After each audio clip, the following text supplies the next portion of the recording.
ایک اہم مسئلہ اور بھی ہے، وہ یہ ہے کہ رمضان میں ہم روزے نہیں رکھ سکے،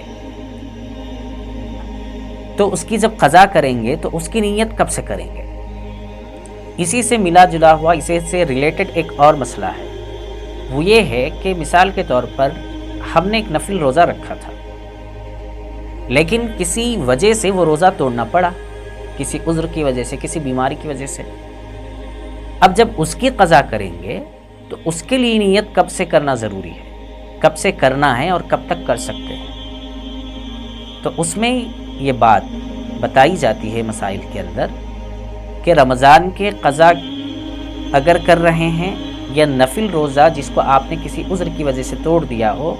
اور اس کی قضا کر رہے ہوں، تو دونوں کی قضا کے لیے آپ کو صبح صادق سے پہلے تک،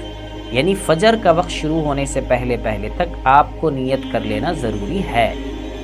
مثال کے طور پر پیر کے دن آپ نے روزہ رکھنے کا ارادہ کیا تھا، تو آپ کو اتوار کے شام سے، یعنی سورج ڈوبنے کے بعد سے آپ نیت کر لیں۔ کب تک کر سکتے ہیں؟ پیر کے دن فجر کا وقت شروع ہونے سے پہلے تک، یعنی صبح صادق سے پہلے تک آپ نیت کرنا آپ کے لیے ضروری ہے۔ اگر آپ نے صبح صادق کے بعد میں نیت کی، رمضان کے قضا روزے کی یا نفل کے قضا روزے کی، تو اب ایسی صورت میں یہ نیت کا اعتبار نہیں ہوگا،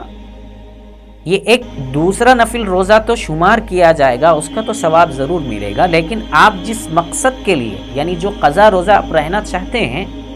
وہ روزہ شمار نہیں ہوگا۔ یہ بات آپ دیکھ سکتے ہیں فتاوی شامی پہ والیوم نمبر 7 پیج نمبر 374 پر۔